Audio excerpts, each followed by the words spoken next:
Hello students, today I started lesson number 5, Introduction to Euclid's Geometry, part number 2. तो part number 1 में हमने क्या पढ़ के गए थे? कुछ उसके पॉइंट्स पढ़े थे, उसके 5 पोस्टुलेट थे, 1 बाय 1 हमने पढ़ के गए। और अभी हम देखेंगे इस लेसन में example number 1।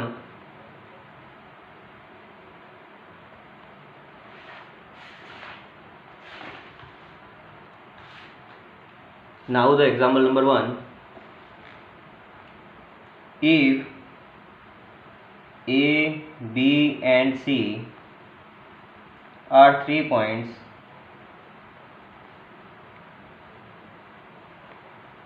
on a line and B lies between A and C, then prove that AB plus BC is equal to AC। यानी आपको एक फिगर दिया हुआ है, एक स्ट्रेट लाइन है A, B एंड C, यानी कि A और C पॉइंट के बीच में कौन सा पॉइंट आ रहा है? B point. तो आपको प्रूव करना है कि AB प्लस BC यानी इन दोनों पार्ट का सम करोगे तो क्या बनेगा? AC बनेगा। तो ये हमें प्रूव करना है। तो प्रूव कैसे करेंगे? यहाँ पर in the given figure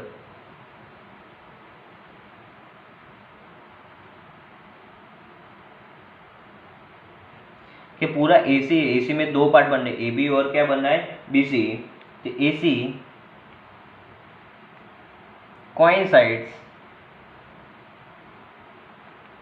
with AB plus BC, यानी कि जो AC है, AC में 2 पार्ट कौन कौन से? AB प्लस BC, यानी इन दोनों का पार्ट का हम सम करोगे तो पूरा क्या बनेगा? AC बनेगा। तो also Euclid axiom 4 says that, कि यूक्लिड ने क्या बोला था कि कोई भी कोइंसाइड में 2 पार्ट का सम करोगे तो तीसरा पार्ट बनता है। तो यूक्लिड एक्सियम से डेट, कि यूक्लिड ने क्या बोला था कि which coincide with one another are equal to the one another, so it can be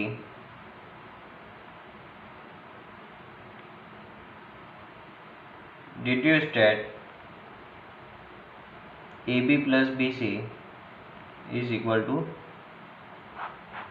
Euclid ने क्या बोला था एक्सियम में कि कोई भी 2 पार्ट क्या होते हैं? इक्वल होते हैं, और इन दोनों का सम करोगे यानी कि AC पूरा है, तो यानी उसको कोइंसाइड बोला जाता है। कि यानी AC में कोई भी 2 पार्ट का आप सम करोगे तो क्या बनेगा?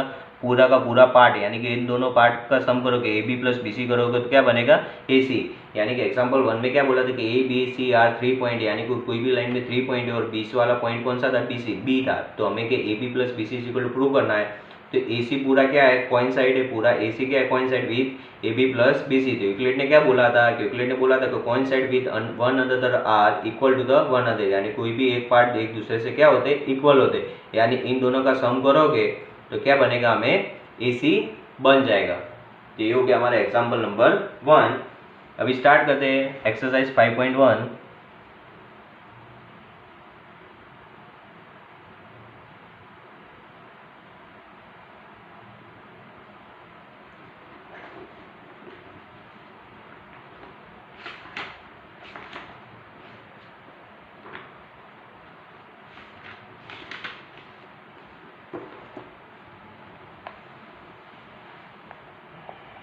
Question number 1. Which of the following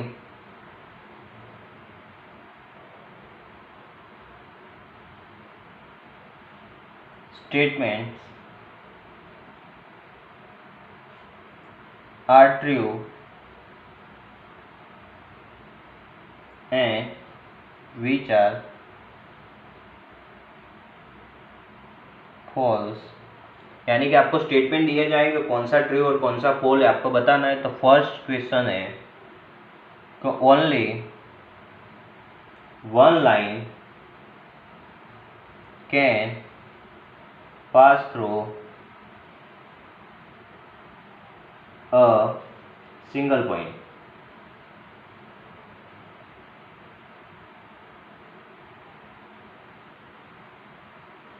यानी क्या बोला, ओनली वन लाइन, यानी कि कोई भी एक लाइन एक पॉइंट में से निकलती है, पर इसी पॉइंट में से हम चाहे कितनी भी लाइन क्या करते हैं, कर सकते हैं, पास कर सकते हैं। देखो इस तरह से, इस तरह से।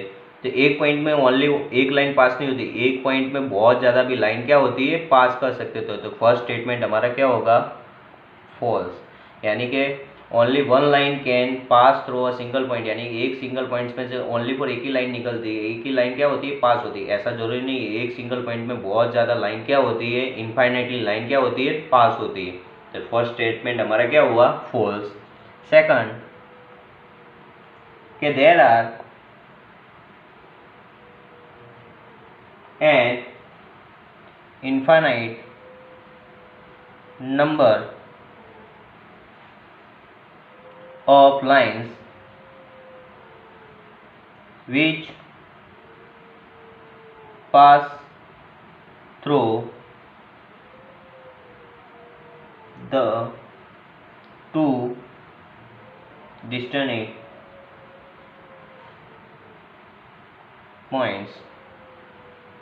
यानी क्या बोला, there are infinite number of lines which pass through two distinct point, यानी कि दो पॉइंट में से, ये दो पॉइंट है, उसमें से हम एक लाइन ड्रॉ कर लें तो उसमें से एक ही नंबर वाली लाइन निकलती है। ऐसा जरूरी नहीं, इसमें से एक, दो, तीन, चार, बहुत ज़्यादा क्या करेगी लाइन आप निकाल सकते हो। ऐसा जरूरी नहीं कि एक ही लाइन पास होगी। इनफाइनाइट यानी कि कुछ लिमिटेड ही लाइन क्या होगी, दो ऐसे डिस्टेंडिंग पॉइंट में पास होती नहीं, दो डिस्टेंडिंग पॉइंट्स में बहुत ज़्यादा लाइन क्या होती है, पास होती है। देखो यहाँ पर फिगर में, तो ये दूसरा भी स्टेटमेंट क्या हो गया, false. Third,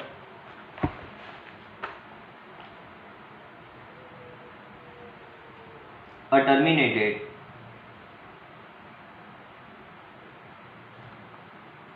line can be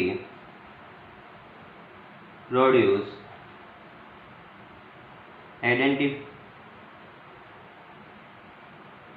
indefinitely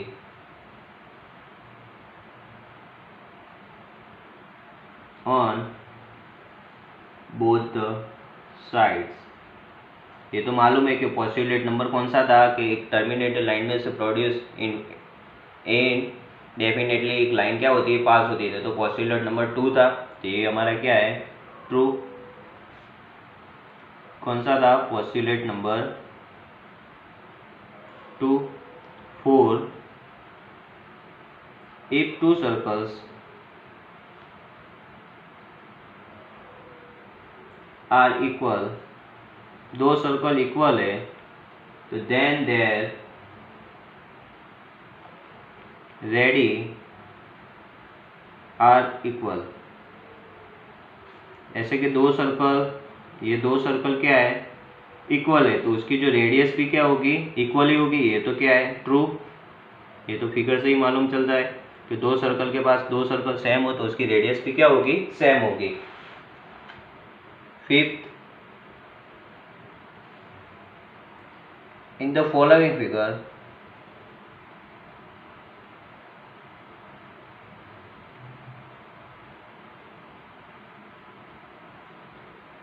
if AB is equal to PQ,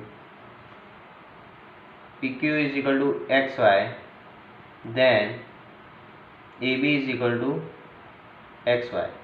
तो देखो यहाँ पर कि AB एक फिगर दी हुई है, फिर PQ दिया हुआ है, फिर XY दिया हुआ है। यानी कि जो AB है, AB PQ से इक्वल है और PQ XY के इक्वल है। यानी कि AB PQ से इक्वल है तो उसकी वैल्यू भी सेम होगी, पी क्यू एक्स वाई के इक्वल है, तो ए बी और तो ये तीनों एक दूसरे से क्या है, इक्वल है, तो A B is equal to X Y, तो A B is equal to X Y क्या होगा, राइट ही होगा। तो यानी ये स्टेटमेंट क्या है, ट्रू। यानी कि ए बी पी क्यू से इक्वल है और पी क्यू एक्स वाई से इक्वल, तो एक्स वाई और ए बी भी दोनों क्या हो सकते हैं, इक्वल हो सकते हैं। ये हो गया हमारा question number 2।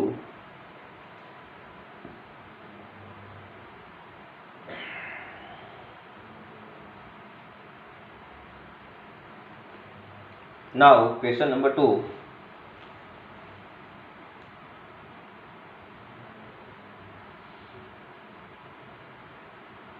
Give a definition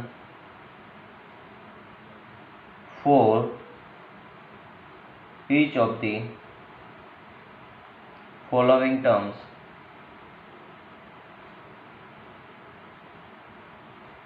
यानी कि आपको टर्म्स है उसको डेफिनेशन देना है। तो फर्स्ट है आपके पैरेलल लाइंस,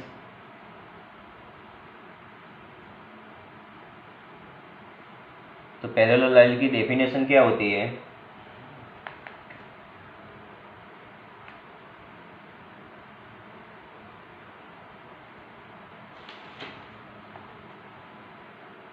तो पैरेलल लाइंस की डेफिनेशन क्या होगी कि टू लाइंस, कोई भी लाइन मान लेते L and M in a plane are said to be parallel if they have no common point and we write them as, तो दो लाइन कौन सी थी, एल और एम, उन दोनों के बीच के पैरेलल का सिंबल इस तरह से इस ऐसा सिंबल आया है, तो समझ जाना है कि ये दो लाइन क्या है, पैरेलल है। यानी कि जो पैरेलल लाइन है, यानी एक लाइन हम ड्रॉ करते एल और दूसरी लाइन एम, तो ये दोनों लाइन क्या है, पैरेलल, उसके बीच में कोई कॉमन पॉइंट होना चाहिए नहीं, यानी कोई इंटरसेक्स होना चाहिए नहीं, दोनों का पॉइंट कैसा होना चाहिए, अलग अलग लाइन होनी चाहिए। ऐसे भी आप ड्रॉ कर से ये भी क्या है, पैरेलल है, ये भी क्या है, एक दूसरे से पैरेलल, और पैरेलल का सिंबल क्या होता है, इस तरह का पैरेलल का क्या होता है, सिंबल होता है। तो पैरेलल में two line L and M, कोई भी दो लाइन है उसमें प्लान में हमने इस तरह से बनाओगे तो उसको हम क्या बोलते हैं, parallel line. If they have no common point, यानी कि इन दोनों के बीच में कोई कॉमन पॉइंट होना चाहिए नहीं, and we write L parallel M, यानी कि इसका सिंबल का मीनिंग क्या होता है, पैरेलल होता है। नाउ सेकंड,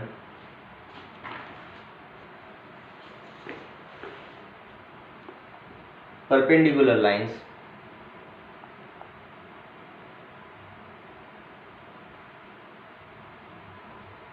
तो परपेंडिकुलर लाइंस की क्या होती है कि टू लाइंस फिर से हम बनाते हैं, two lines L and M lying in the same plan are said to be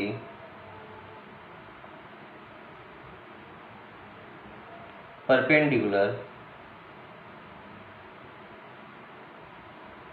if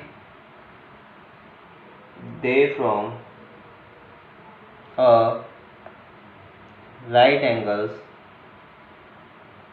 and we write them L perpendicular M, perpendicular का सिंबल क्या होता है, इस तरह से पैरेललोग्राफ का सिंबल क्या होता है, ये, ठीक है।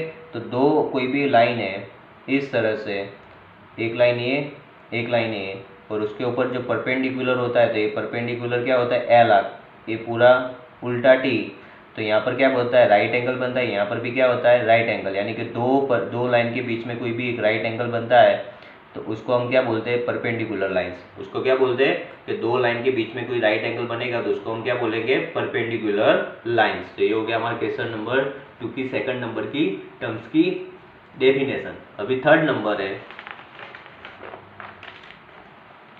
Line segment.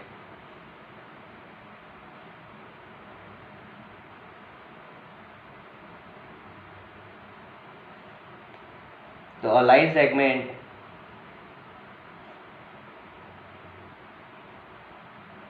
is a part of line having a definite length and we write them. कोई भी लाइन होती है तो उसके ऊपर से इस तरह से करोगे तो ये क्या होता है, लाइन सेगमेंट होता है। तो लाइन सेगमेंट के पास कोई डिफाइनेट क्या होती है, लेंथ होती है। इस तरह से आप ड्रॉ करोगे तो ए एंड बी, तो इस दो पॉइंट को हम स्ट्रेट लाइन में कन्वर्ट करोगे तो इस तरह से क्या बनता है, लाइन सेगमेंट बनता है। ठीक है, तो इस तरह से हम ड्रॉ कर सकते हैं line segment.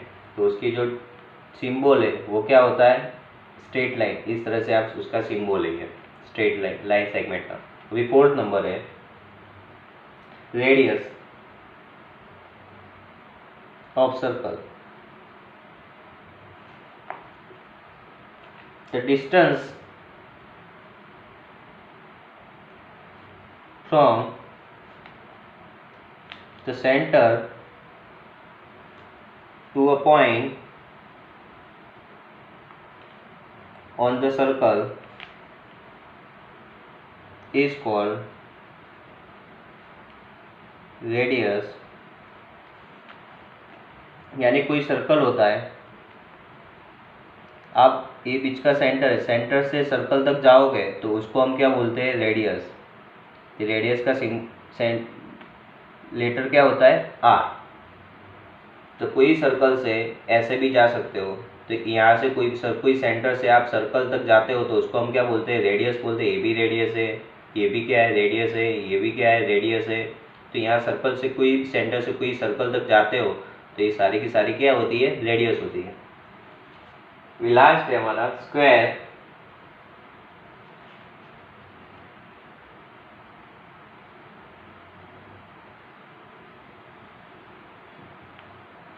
The quadrilateral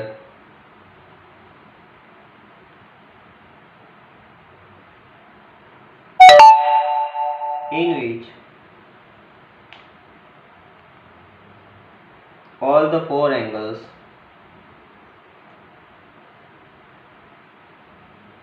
are right angles and all four sides are equal to called square. यानी कि स्क्वायर में क्या होता है कि स्क्वायर में ये चार साइड्स क्या होती है, ये चारों साइड क्या होती है, इक्वल होती है। और चारों राइट क्या होते हैं, पूरे चारों एंगल क्या होते हैं, राइट एंगल होते हैं। तो ये चारों राइट एंगल जिस पैरेललोग्राम में चार राइट एंगल बनते हैं और चारों साइड इक्वल होती है तो उस पैरेललोग्राम को हम क्या बोलते हैं, स्क्वायर बोलते हैं। तो स्क्वायर के विपरीत इन क्वाड्रिलेटर, कोई भी क्वाड्रिलेटर में चारों राइट एंगल होते हैं और चारों साइड इक्वल होती है तो उस क्वाड्रिलेटर को हम क्या बोलते हैं, स्क्वायर बोलते हैं। तो ये हमारा हो गया क्वेश्चन नंबर 2।